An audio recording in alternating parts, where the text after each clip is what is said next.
वही केमिस्ट्री की क्लास में जरा सा हाथ दबाया था, 40 साल से पैर दबा रहा हूं।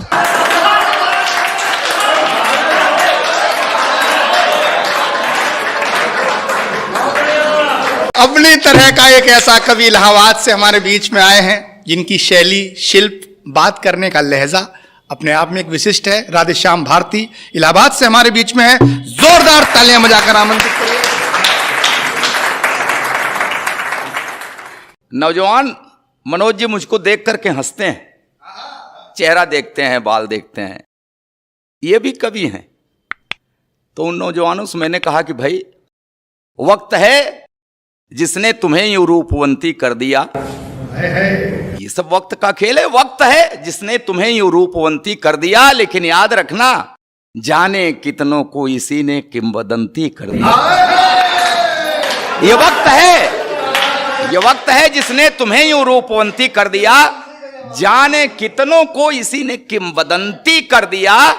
देखकर मुझको हंसो मत, मैं भी गब्बर था कभी, वक्त ने गब्बर से मुझको अब बसंती कर दी। मैं बड़ा होनहार था।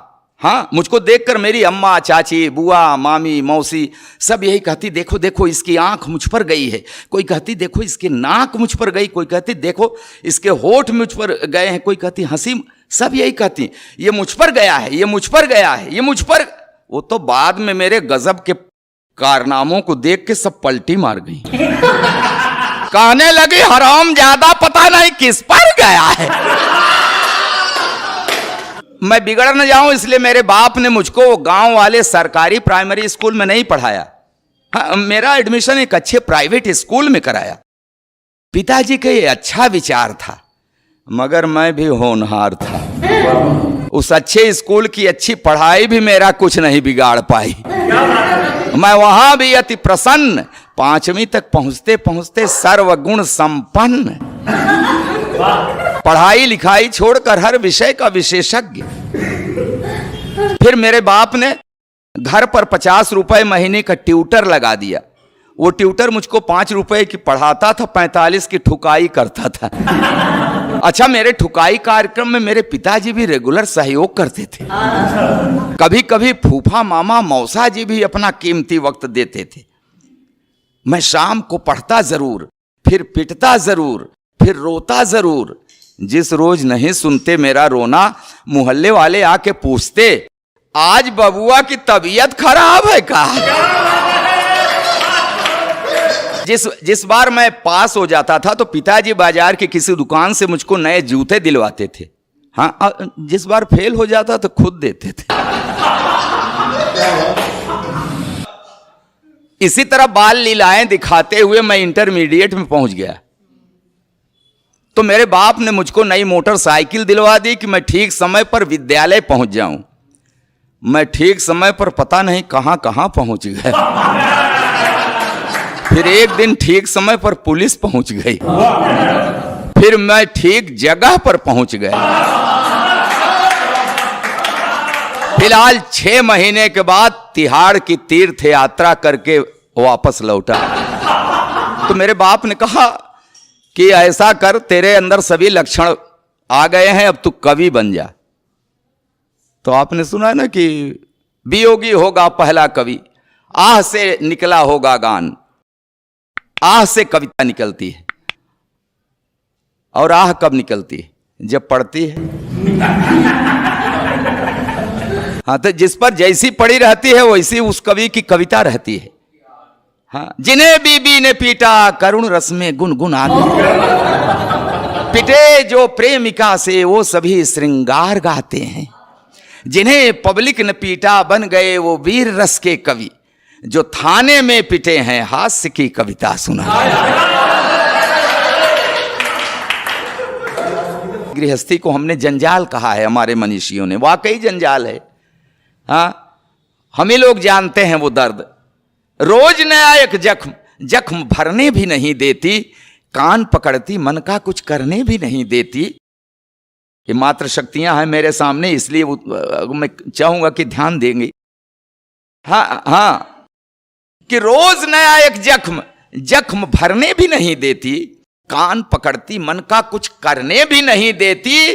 कितनी व्यवस्था है फरमाइश पर फरमाइश, जीने नहीं देती है और करवा चौथ का व्रत रखकर मरने भी नहीं देती।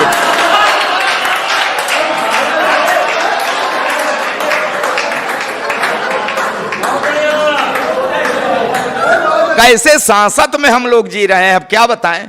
जो भी सरकार आती है साहब, शासन प्रशासन हमारा जो भी, सब महिलाओं के पक्ष में ही कोई न कोई बना देते हैं। इनको मजबूत करने के लिए कोई न कोई कानून बनाते रहते हैं। मर्दों की ऐसी तैसी कर रहते हैं। और हमारे एक कवि ने तो यहाँ तक लिख दिया कि अबला जीवन हाय तेरी क्या यही कहानी, आंचल में है दूध और मथे शरण गुप्त जी वो कह रहे हैं कि अबला जीवन हाय तेरी क्या यही कहानी, आंचल में है दूध और आंखों में पानी। इसका मतलब कि नारी का जीवन और कुछ नहीं, सिर्फ व्यथा। अच्छा, तो क्या मस्ती है पुरुष जीवन की कथा? नारी ने दुख पाया, इसका मतलब पुरुष ने सताया, खाक सताया। मैं तो कसम खा रहा हूं मैंने नहीं सताया, मैंने साहब नहीं अरे मैं क्या सताता, मैं खुद ही सताया जा रहा हूं। वही केमिस्ट्री की क्लास में जरा सा हाथ दबाया था, 40 साल से पैर दबा रहा हूं।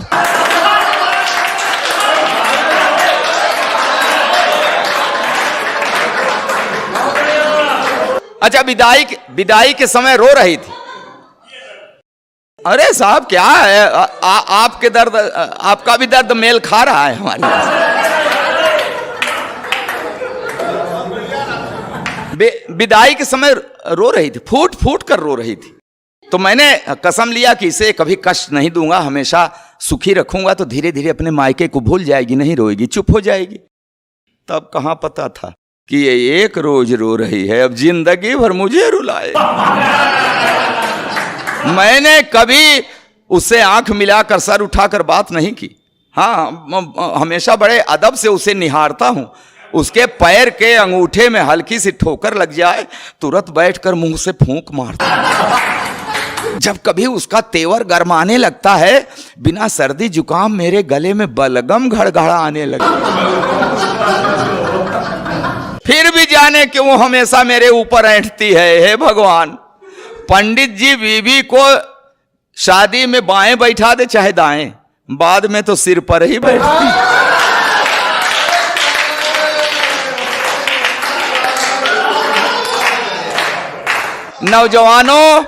नौजवानों सुन लेना, ये जवानी की सारी मस्ती छूट जाती है।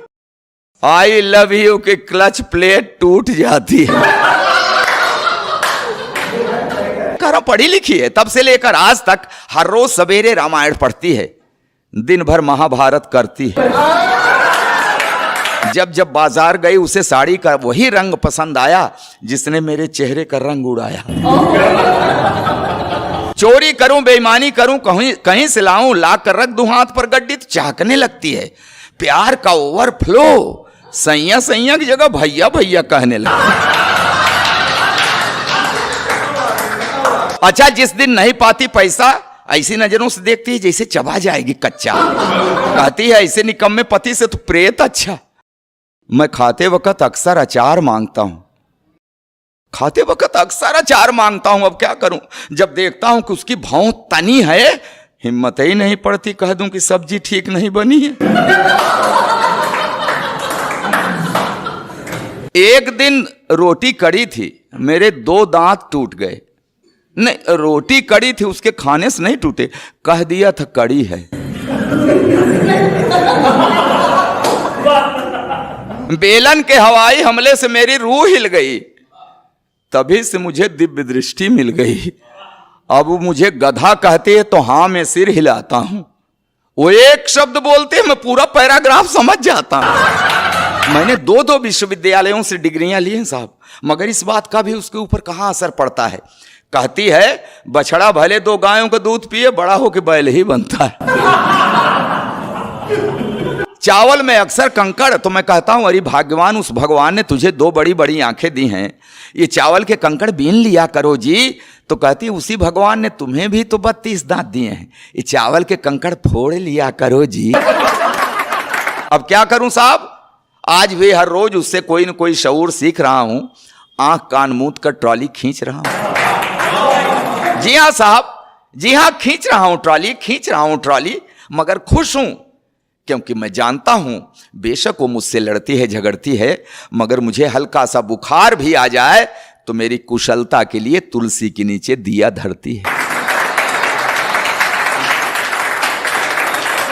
कि हां, बेशक वो मुझसे लड़ती है, झगड़ती है, मगर मुझे हल्का सा बुखार भी आ जाए तो मेरी कुशलता के लिए तुलसी के नीचे दिया धरती है, रखती है व्रत उपवास, मनाती है कि अक्षुण रहे हवात, बना रहे 7 जन्मों का साथ। और ये नोक झोंक, ये तो दाम्पत्य का अंग है। मियाँ बीबी से लड़ता है, बीबी मियाँ से लड़ती है, मगर बिखरने मत देना इस दाम्पत्य को, क्योंकि बुढ़ापे में जब बेटे और बहुएं साथ छोड़ देते हैं तो एक को दूसरे के सहारे की बड़ी जरूरत पड़ती है, बड़ी जरूरत पड़ती है, बहुत।